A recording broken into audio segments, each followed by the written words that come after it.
Pammi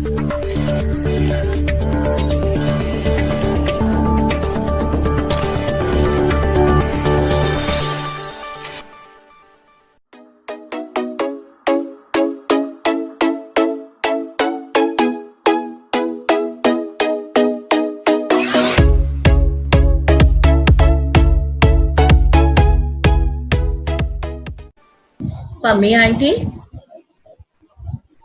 कोरपो aunty, stay free aunty, ओहो Kurkure aunty, अब आ भी जाइए। आज न्यूज जिंदगी की महक ऑन जी टीवी। हाय, आप सबको मेरा प्यार भरा नमस्कार। और हमारा भी प्यार भरा नमस्कार कबूल कीजिए आप खूबसूरत सी प्यारी सी पम्मी आंटी, हमारी चुलबुली सी खट्टी मीठी। और जैसे मैंने कहा कुरकुरे आंटी, आप तुरंत आ गई। मतलब मैं तो सोची थी आज मेरी स्क्रीन खाली रहेगी। नहीं, ये तो मेरा तो जो काम है ना, तड़के का काम है, और जहाँ तड़का हो वहां तो मेरा जरूरी है आना।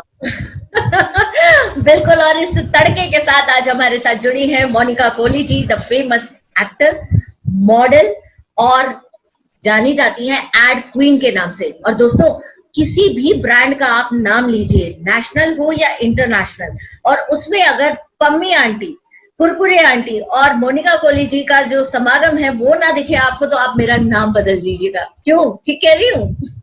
बस आपकी इतनी तारीफ सुन के बहुत बहुत थैंक यू, बहुत बहुत धन्यवाद। और एक आर्टिस्ट के लिए एक यही बहुत बड़ी बात होती है कि वो अपने कैरेक्टर के नाम से जाने जाए। जैसे कि आपने बोला कुरकुरे आंटी, पम्मी आंटी, मुझे लोग मेरे कैरेक्टर के नाम से जानते हैं, और मुझे इस बात की बहुत खुशी है कि people know me by my character names. जी। और न्यूज मीडिया 47 पर आपका तहे दिल से स्वागत करती हूँ। आज पम्मी आंटी के साथ खूब मस्ती करने वाले हैं हम स्पॉटलाइट की सीरीज में, और हमारे साथ मोनिका कोहली रहेंगी, the famous Bollywood actor, model, और साथ ही इनको आपने बॉलीवुड की मैक्सिमम फिल्मों में देखा होगा, इस बात की गारंटी मैं दे रही हूँ। अगर कोई फिल्म आपको याद है, कंगना रनौत, जी हाँ, जब वो उदास होकर चली जाती है बाहर तो उन्हें कौन मिलती है, उनकी आंटी। तो वो एक बड़ा फेमस डायलॉग है आपका, जब आप उनको आईफिल टावर गिफ्ट करती है और उनको कहती है कि बेटी इसे जरा अपनी माँ को दे देना, वो जो टिपिकल पंजाबी फीमेल जो डायलॉग है, पहले वो सुनना चाहूंगी मैं आपके मुंह से। वो कंगना रनौत जब पेरिस जाती है, उदास नहीं होती, हनीमून पे गई होती है अकेले। पहले तो जब वो आती है तो हम पूछते हैं भी कैसे आई है, हनीमून पे अकेले जाएगी तो मिक्स्ड फीलिंग्स ही है। तो वो पंजाबी आंटी मतलब शॉक्ड कि भाई यार शादी तो हुई नहीं और हनीमून पे। तो मेरी सास कहती है कि 100 यूरो दे दे। मैं कहती हूँ 100 यूरो क्यों देने हैं, 10 देते हैं, इंडिया के 750 रुपए होते हैं, ब्याह होता तो दे भी देते, ब्याह तो हुआ ही नहीं। सही बात है। That तो is so cute. हाँ जी, बिल्कुल। और मैं कहा पंजाबी तो ऐसे ही होते हैं ना, पंजाबी बिल्कुल ऐसे ही होते हैं। शादी होती तो दे ही देते, नहीं तो उसकी जरूरत क्या देने की। बिल्कुल। और मोनिका कोहली जी की खासियत ये है कि वो जितनी खूबसूरत बाहर से दिखती हैं, जितनी ग्लैमरस वो बाहर से दिखती है, उतनी ही शानदार वो अंदर से है। उनकी पर्सनालिटी कमाल है दोस्तों। एक बार आप इनके साथ मिल लीजिए, इनका ऑरा, इनकी पर्सनालिटी अगर आपको आकर्षित करे बिना छोड़ दे तो मेरा नाम बदल दीजिएगा। क्यों? आपका नाम पता नहीं कितनी बार बदला जाएगा। आपकी तरह नहीं बदला जाएगा। आपके तो हर कैरेक्टर के साथ आपका नाम बदल जाता है, और ये बहुत अच्छी बात है। आपने कहा, ठीक कहा, कि एक एक्टर के लिए ये बहुत बड़ी बात है कि वो अपने कैरेक्टर के नाम से जाना जाए, क्योंकि उससे वो शायद उस जिंदगी को जी लेता है जो वो कोशिश कर रहा होता है। जी आरती जी, बिल्कुल सही कह रहे हैं आप कि कैरेक्टर को पहले जीना पड़ता है, क्योंकि आप खुद तो एक इंसान है, मगर हर कैरेक्टर आपका अलग अलग होता है। तो उसको जब तक आप जिए ना, और उसको उसी मतलब उससे एक्सप्रेशन से बोले ना, तो मजा नहीं आता। और फॉर्चुनेटली मेरे सारे जो कैरेक्टर हैं थोड़े कॉमिकल, थोड़े मतलब तड़के वाले। जैसे अच्छा भला सीरियल चल रहा है तो बीच में एक तड़का डाल दिया, पम्मी आंटी आ गई बीच में, तो something like that. So that has been with me, and people know me as Kurkure aunty, Pammi aunty of Zindagi Ki Mahek, और वो Surf Excel, easy, So that's about me, and I love that part of mine. और मैं अपने viewers को ये भी बताना चाहूंगी कि पम्मी आंटी एक ट्रेंड सेटर है।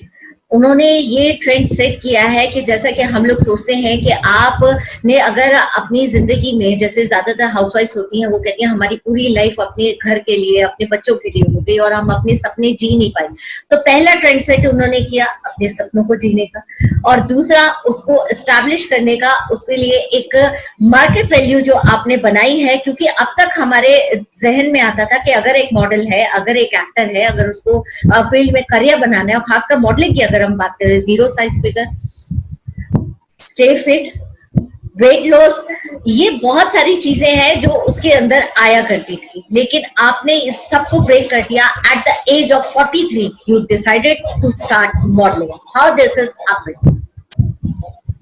ये थोड़ी कहानी लंबी है, मैं उसको छोटा करके नहीं बताऊंगी। छोटा करके बताइए, क्योंकि हमें आपसे बहुत कुछ जानना है। नहीं, क्योंकि मैं जब छोटी थी, चलो स्कूल टाइम तक तो ठीक था। कॉलेज में फैशन शो होता है, आपको पता ही होगा, वो जो मिस चुने जाते हैं। सो आई पार्टिसिपेटेड, एंड फॉर्चुनेटली कहो या अनफॉर्चुनेटली कहो, I was a runners up. और वो रनर्स अप बनते ही बहुत लोगों ने मेरे दिमाग में डालना शुरू कर दिया कि आप मॉडलिंग करो, ये करो, वो करो। और मुझे एक साड़ी की एड की ऑफर भी आई। बस फिर तो मेरे दिमाग में उस समय वो कीड़ा बैठा एट द एज ऑफ 17-18 कि मैं तो सिर्फ मॉडलिंग के लिए बनी हूँ। और मैंने अपने पेरेंट्स को बोला कि मुझे तो मॉडलिंग करनी है। और मेरे फादर ने बोला कि मॉडलिंग मॉडलिंग तो अच्छे घरों की लड़कियों का काम ही नहीं है। मैंने कहा अच्छा ठीक है, I couldn't have said anything else. फिर मुझे और कई ग्लैमर के कई काम करने थे, जैसे textile designing, hotel management, air hostess, गाना सीखना था, डांस सीखना था। ये सब चीजें मैंने अपने फादर से पूछी, पेरेंट्स से पूछी, तो सबका एक ही जवाब था, अच्छे घरों की लड़कियां ये काम नहीं करती। अब ठीक है, मैं अच्छे घर की लड़की थी। एक दिन मैंने पूछ ही लिया अपने पापा से कि पापा, अच्छे घरों की लड़कियां क्या करती हैं? जी। कह रहे कॉलेज जाती है और ग्रेजुएशन करती है और शादी करती है। तो मैंने कहा ठीक है भाई, अब I can't have post my self, क्योंकि ऐसी ऐसी चीजें थी कि आप पेरेंट्स से लड़ नहीं सकते थे। आजकल तो children have their own mind, which I think is good, अगर वो अपना क्लियर कर दें अपने पेरेंट्स को, आराम से, लड़ाई झगड़े से नहीं, कि भाई this is it, this is what I want to do. But नहीं, मैं बहुत ही अच्छे घर की लड़की थी, अच्छी लड़की थी। और at the age of 19 I got married, and मेरा कॉलेज भी नहीं खत्म हुआ। तो मैंने अपने पापा से पूछा, मेरा कॉलेज तो खत्म ही नहीं हुआ, मैं तो अच्छी लड़की कैसे होंगी? कह रहे नहीं, वो कॉलेज हमको वो शादी के लिए कराना था, तो इसलिए शादी हो रही है। And I was married in Meerut in a joint family, जहाँ पे सब काम खुद ही करते थे। तब हेल्पर्स नहीं हुआ करते थे, आपने बर्तन भी करने, खाना बनाना सुबह 6 बजे से लेके रात को देर तक। और बस वो करते करते बच्चे हुए, फैमिली को देखते देखते, वो भी देखा मैंने। मैं ये भी कहना चाहूंगी कि मैंने अपने सपनों को जिया, पर मैंने अपनी फैमिली को भी देखा, मतलब वो आज भी देख रही हूँ। So that is what is important for me. So at the age of 43, when I had a few resources, एक helper जो मेरे पीछे से खाना बना दे, मेरे in-laws के लिए, बच्चों के लिए, फैमिली में काम कर दे, एक गाड़ी, एक ड्राइवर, क्योंकि मुझे मेरठ से दिल्ली आना है। तो मैंने उनको पूछा कि I want to do something. तो my husband said कि do what you always wanted to do.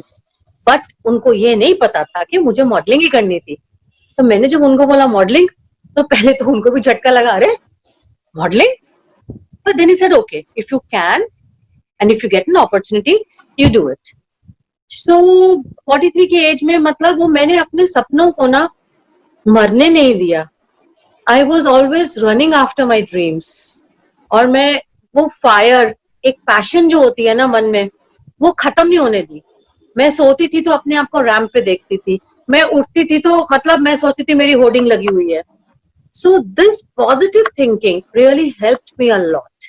So जब मैंने अपने हस्बैंड से पूछा जी, तो उसी समय I was around that time only I was browsing for my clothes at a store called Revolution. तो वहां पे मुझे ओनर ने पूछा, would you like to model for me? अंधे को क्या चाहिए? 2 आंखें मेरी तो बल्ले बल्ले हो गई। मैंने कहा क्यों नहीं, करेंगे। and that was my first assignment का कह लो उसको. So ऐसे मैंने सोचा 43 के एज में. मॉडलिंग तक आप पहुंच गए और आपको बहुत अच्छा भी लगा, आपने स्टार्ट भी कर दिया, फैमिली का सपोर्ट भी मिल गया, लेकिन उसके बाद फिर एड्स में आना, कमर्शियल्स मिलना और फिर बॉलीवुड का रास्ता, तो ये इतना आसान तो रहा नहीं होगा. तो किस तरह से इसमें क्या क्या कठिनाइयां आपका आई और किस तरह से आप वहां तक पहुंची? आसान तो कुछ नहीं होता. आपने खाना बनाना है, फैमिली को देखना है, हर उनकी नीड देखनी है, और सडनली आप बोलो कि आपको ये काम करना है. तो सबसे पहले तो इन लॉज की तरफ से थोड़ी प्रॉब्लम आई कि भाई मतलब क्या जरूरत है, because they fail to understand that this is your passion. तो उनको तो सिर्फ ये लगता है ना फाइनेंशियली शायद कोई प्रॉब्लम तो नहीं है, क्या जरूरत है, सब कुछ है तो सही. मैंने कहा नहीं, ये मैं करना चाहती हूँ. So they were not very happy about it initially.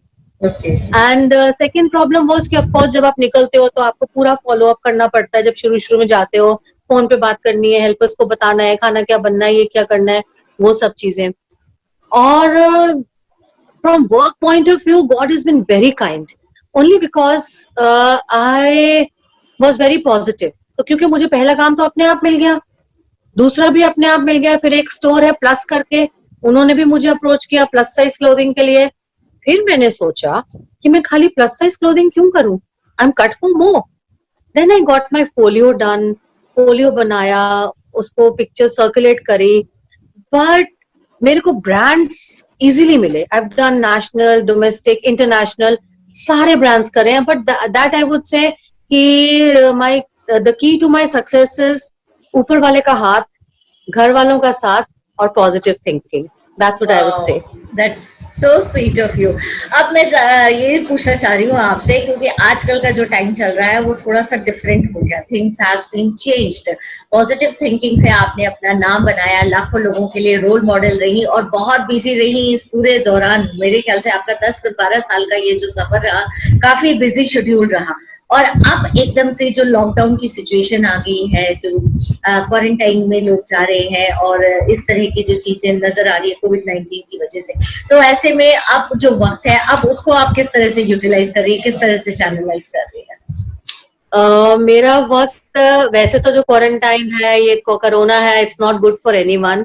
और कभी ना ही ऐसा हो तो अच्छा है कि लोग मतलब काम वाम बंद करके बैठ जाए.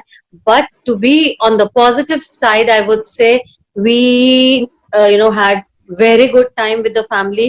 फैमिली के साथ टाइम स्पेंड करने को मिल रहा है सबके साथ. जिस लॉन में कभी हम बैठे ही नहीं थे, कभी बैठने का टाइम ही नहीं मिला, डेली वहां बैठ के अब चाय पीने की आदत हो गई है कि वहीं बैठ के 4:30-5 बजते हैं तो दुगदुगी लगती है, चलो जी चाय पिए बैठ के. एंड प्लस मैंने अपने रूटीन को बिल्कुल वो खराब नहीं किया कि देर तक सो रहे हैं और लाइक डिसिप्लिन लाइफ ही जी है. क्योंकि कुछ लोगों का, मैंने अभी पढ़ रही थी मैं रिसेंटली कि जी हम तो सुबह 3-3, 4-4 बजे सो रहे हैं और 2-2 बजे दोपहर को उठ रहे हैं, तो हमें तो बड़ा मुश्किल हो रहा है ऑफिस जाना अब जब स्टार्ट हुआ है दिल्ली में. So for me it was not like that. अपना टाइम से उठे और अपना एक्सरसाइज की, घर का काम किया. In fact we had lot of time for so many things. आपके पास एक्सरसाइज का टाइम भी है, खाना बनाने का टाइम भी है, फैमिली के साथ बैठने का टाइम भी है, रेस्ट करने का टाइम भी है, कुछ आपने सोचना है, प्लान करना है. I was like taking my pictures. मेरी साड़ी प्रोफाइल में पिक्चर्स नहीं थी, तो मैंने खूब सारी अपना साड़ी पहन के पिक्चर भी खींच ली कि चलो. So we had lot of time for other things which we were not able to do earlier. जी. और फैमिली टाइम बहुत अच्छा बीता है हमारा ये. और जितना भी टाइम आपने काम किया उसमें रियल लाइफ और रियल लाइफ को कैसे डिफरेंशिएट किया आपने, कैसे बैलेंस बनाया, क्योंकि आपने बहुत काम किया? जी, मैंने शुरू किया था 43 की एज में और अब मैं 56 की हूँ और हो गए अब समझिए. So true. जनरली फीमेल्स बताती नहीं है. This seems your positivity. Yeah, I'm so proud of my age. I don't feel bad about it because I want other people to follow that. कि जो लोग ये सोचते हैं 40s में आके, अच्छा जी अब तो सब खत्म हो गया, अब तो कुछ नहीं कर सकते, और मोस्टली अब तो धीरे धीरे थिंकिंग चेंज भी हो रही है. बट आई वुड से कि जो लोग जो कुछ करना चाहते हैं वो उनको आगे बढ़ के करना चाहिए, टाइम निकालना चाहिए. सो रियल लाइफ में ही होता है कि आप फैमिली के साथ होते हैं, रियल लाइफ में होता है कि आप जहाँ काम करते हैं, स्पेशली सीरियल वगैरह करते हैं, तो वो भी आपकी फैमिली की तरह ही बन जाते हैं। आप डेली मिलते हैं, उनके साथ रहते हैं, उनके साथ लाइफ जीते हैं, तो they are like your family also. Of course जो एड्स वगैरह के लिए एक बार मिलते हैं, that's a very good experience I would say. मेरा तो बहुत अच्छा एक्सपीरियंस रहा है ऑल थ्रू। कोई भी बुरा एक्सपीरियंस या कोई गलत एक्सपीरियंस मेरे साथ अभी गॉड फॉरबिड ऐसा कुछ हुआ नहीं है कि जिसके लिए मुझे पछताना पड़े या सोचना पड़े कि मैंने ऐसा क्यों किया। So it has been a nice journey. बहुत ही अच्छी बात है कि इतनी खूबसूरत आपकी जर्नी रही है और इतना अच्छा आपने काम किया है। अब मैं आपसे एक आखिरी सवाल ये पूछना चाहूंगी कि पोस्ट कोविड वर्ल्ड वो किस नजरिए से आप देखती हैं, किस पॉजिटिविटी के साथ, क्योंकि बहुत सारे क्वेश्चन मार्क्स एंटरटेनमेंट इंडस्ट्री को लेकर लगे हुए हैं, तो आपको क्या लगता है कि हाउ द थिंग्स आर? अभी काफी चेंजेस हो गए हर इंडस्ट्री में, क्योंकि मल्टीनेशनल कंपनीज है, उन्होंने बोला वर्क फ्रॉम होम अभी जुलाई तक तो करो। स्कूल्स अभी नहीं खुलेंगे, बिकॉज खुलेंगे भी तो लोग बच्चों को नहीं भेजेंगे अभी। इनफैक्ट मेरी ग्रैंड डॉटर भी है, so we are planning not even if they open in July, we are not sending her till we get a vaccine out of it. चाहे अभी साल भर घर में रखना पड़े, चाहे कुछ भी है, थिंग्स विल चेंज। क्योंकि अब ये है हमारा मानना, पहले क्या था ना, एक भी छुट्टी नहीं लेनी स्कूल से बच्चों की हमारे टाइम पे। अब क्या है कि हम अपने बच्चों को साल साल भर घर रखने को तैयार हैं कि जब तक वैक्सीन नहीं बनेगा या कोई इसका कोई प्रॉपर जीरो केस नहीं हो जाएगा, हम अपने बच्चों को स्कूल नहीं भेजेंगे। और काम का भी ऐसे ही है, थोड़ा सा काफी परेशानियां हुई हैं लोगों को, जो जैसे लेबर्स हैं जो आप देख रहे हो टीवी वगैरह में, और मैंने खुद भी देखा है जाके, काफी परेशानियां हुई हैं। तो वो सारी चीजें अब थोड़ा धीरे धीरे सुधरेंगी। हर फील्ड में प्रॉब्लम हुई है, ये नहीं कि हमारी फील्ड में भी इंडस्ट्री पूरी बंद थी और सब कुछ बंद था, धीरे धीरे शुरू हो रहा है। बट जो मेरे सुनने में आया है कि सीनियर सिटीजन को अभी कम बुला रहे हैं, जैसे श्री अमिताभ बच्चन जी की बात कर लीजिए, उनके बारे में पढ़ रही थी मैं कि जैसे उनकी एज कैटेगरी में है तो उनको अभी नहीं बुलाएंगे। सो काफी लॉस तो हो जाएगा, हर दूसरी तीसरी एड में वो होते हैं। बिल्कुल बिल्कुल, ठीक है ना, तो वो सब चीजें हैं। और वर्क फ्रॉम होम चल रहा है, हमारे भी शूट्स कुछ काफी घर पे हो रहे हैं, घर से ऑडिशन जा रही है, हमें जाके ऑडिशन नहीं देनी पड़ती है अभी, हम घर से, और जो काफी शूट है घर से कर रहे हैं लोग जो। और पर उसमें प्रॉब्लम क्या हो रही है कि उनको उसी एज ग्रुप में एक बच्चा चाहिए, वो सब एक फैमिली में होना मुश्किल हो जाता है, तो फैमिली चूज करना मुश्किल होता है। जैसे उनको अगर मेरी एज ग्रुप में कोई लेडी चाहिए तो उनको बेटी इतनी बड़ी चाहिए या बेटा चाहिए, तो वो सबको मैं कहाँ से इकट्ठा करूंगी ना। बिल्कुल तो ये सब चीजें चल रही है, तो देखो कुछ ना कुछ इसका हल सोल्यूशन निकलेगा। शुरू तो हुए हैं अभी कुछ थोड़े बहुत। बिल्कुल, when there is a problem there is a solution definitely, लेकिन the only thing is you have to be patient और उसको धैर्य को कभी ना छोड़िए। और जिस धैर्य से मोनिका जी ने अपने सफर को इतना खूबसूरत बनाया और एक ट्रेंड सेट किया, एक ट्रेंड सेटर के तौर पर ये जानी जाती हैं। आपका बहुत बहुत धन्यवाद न्यूज मीडिया 47 के साथ जुड़ने के लिए, और आपने जितना भी हमें बताया तो यकीन मानिए मैं और मेरे व्यूअर्स डेफिनेटली 100% आपसे बहुत ज्यादा इंस्पायर्ड हुए। Thank you so much Aarti जी। मैं यही कहना चाहूंगी सबको, मतलब एक बार लास्ट में कि एक तो अपनी पैशन को कभी मत छोड़ो, पैशन को फॉलो करो। और जो भी आप काम करते हैं, जैसे आप आरजे हैं, तो आपका कुछ ना कुछ एक एक्स्ट्रा कुछ मन तो होता ही होगा कि मैं कुछ और करूं, और नहीं भी है तो 1 घंटा अपने लिए जरूर निकालिए, ताकि आप जो करना चाहते हैं which will give you immense happiness, ये तो आपको खुशी देती है और वो भी आपको बहुत खुशी देगी। चाहे आप अपने फ्रेंड से बात करना चाहती हैं, चाहे शॉपिंग करना चाहती हैं, चाहे एक्सरसाइज करना चाहती हैं, चाहे डांस करना चाहती हैं, तो कोई भी, मैं कह रही हूँ कि from a small child to an older person, सबको अपनी किसी एक परफॉर्मिंग आर्ट को थोड़ा टाइम देना चाहिए अपने आप को खुश रखने के लिए। और प्लस ये है कि वे बी सेफ और हेल्दी। कोशिश कीजिए कि जो जो प्रिकॉशंस दी गई हैं उनको फॉलो करें। और thank you so much Aarti ji for giving me this platform to talk to the audience. Thank you so much Monika ji. और दोस्तों, किसी ने क्या खूब कहा है कि हजारों साल नरगिस अपनी बेनूरी पर रोती है, बड़ी मुश्किल से होता है चमन में दीदावर पैदा। और मोनिका कोहली जी हमारी कुरकुरे आंटी, हमारे पोरपो आंटी, हमारी पम्मी आंटी, प्यारी सी पम्मी आंटी, ये बिल्कुल इस कहावत को सच करती है। बहुत बहुत धन्यवाद। Thank you so much for joining us. Thank you so much. Thank you. God bless you. तो आप सुन रहे थे हमारे साथ स्पॉटलाइट की सीरीज में Monika Kohli ji, the famous actor, model और एड क्वीन के नाम से जानी जाती है। वो आज हमारे साथ थी। स्पॉटलाइट की अगली सीरीज में मैं आरजे आरती मल्होत्रा रहूंगी आप सभी के साथ। तो स्वीकार कीजिएगा मेरा प्यार भरा नमस्कार। Stay safe, stay healthy and don't forget to subscribe our channel, follow our page. Thank you so much. Stay safe, stay healthy.